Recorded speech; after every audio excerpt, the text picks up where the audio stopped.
गांव के किनारे घने जंगल के बीच एक पुरानी हवेली खंडहर बन चुकी थी। लोग कहते थे कि वहाँ एक आत्मा का साया है। शाम ढलते ही उस हवेली के पास जाने का हिम्मत कोई नहीं करता था। राहुल और उसके दोस्त इस बात पर विश्वास नहीं करते थे।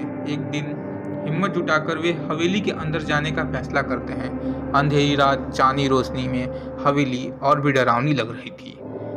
दरवाजे पर दस्तक देते ही दरवाजा खुद ब खुद खुल गया। अंदर घना अंधेरा और अजीब सी सड़ी गली गंध आ रही थी। वे धीरे धीरे अंदर गए। दीवारों पर पुराने खून के धब्बे और डरावनी पेंटिंग्स थी। अचानक उन्हें एक हल्की सी रोने की आवाज़ सुनाई देती है। डर के मारे उनके पसीने छूटने लगे। जैसे ही वे दूसरे मंजिल पर पहुंचे, एक लड़की सफ़ेद साड़ी में खड़ी थी। उसकी बाल बिखरे हुए थे और चेहरा भयानक था। उसने कराहते हुए कहा, मुझे इंसाफ चाहिए। राहुल ने कांपती हुई आवाज में पूछा, तुम कौन हो?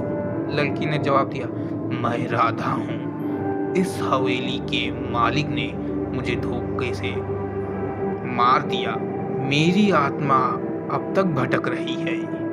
तब अचानक हवा का तेज झोंका आया और राधा गायब हो गई। राहुल और उसके दोस्त भागते हुए बाहर निकले।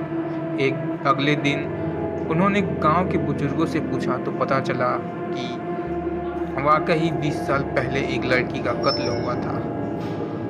तब से आज तक उस हवेली में उसकी आत्मा भटक रही थी। रात के बाद वहां जाने की हिम्मत किसी से नहीं की और ना ही वहां पे कोई जाता था। राहुल और उसके दोस्त कांपते हुए आवाज और डरते हुए घर वापस लौट आए। कसम खाई कि दोबारा उस हवेली में कभी नहीं जाएंगे। कहते हैं कि आज भी रात को उस हवेली से राधा के चीखने की आवाज सुनाई देती थी। राहुल और उसके दोस्तों ने उस रात के बाद ठान लिया कि वे हवेली के रहस्य को सुलझाकर राधा की आत्मा को मुक्त कर देंगे। अगले दिन वे गांव के बुजुर्गों से मिले और पुरानी कहानी जानने की कोशिश की। बुजुर्गों ने बताया कि हवेली के मालिक ठाकुर साहब बहुत निर्दयी और लालची थे। राजा एक गरीब किसान की बेटी थी, जिसे ठाकुर ने शादी कर झांसा हवेली में बुलाया और मार डाला। उसकी आत्मा तभी से न्याय की प्रतीक्षा कर रही थी। राहुल और उसके दोस्तों ने तय किया कि वे राधा के परिवार को न्याय दिलाने की पूरी कोशिश करेंगे और उसकी सच्चाई का पता लगाएंगे। पुलिस ने और उन्होंने उस सच्चाई को पुलिस से बताया, लेकिन जैसे ही वे पुलिस स्टेशन जाने के लिए निकले, एक अनजान आदमी ने उन्हें रोक लिया। उस आदमी ने कहा, अगर तुम पुलिस को बताया तो तुम्हारा अंजाम भी वही होगा जो राधा का हुआ था। राहुल डर गया, फिर भी हिम्मत जुटाकर पुलिस को सब कुछ बता दिया। पुलिस ने हवेली की खुदाई कराई और सच में वहाँ एक कंकाल मिला जो राधा का था। अब ठाकुर का बेटा उस हवेली का मालिक था और उसे गिरफ्तार कर लिया गया।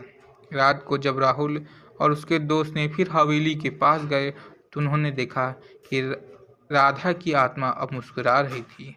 उसने धीरे धीरे कहा, धन्यवाद, अब मैं मुक्त हूँ।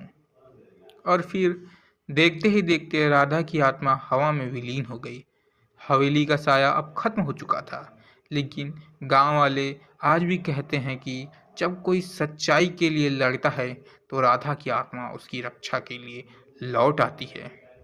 तब से उस हवेली का नाम बदलकर न्याय की हवेली रख दिया। तो दोस्तों, आपको हमारा चैनल अच्छा लगेगा लाइक एंड सब्सक्राइब कीजिएगा।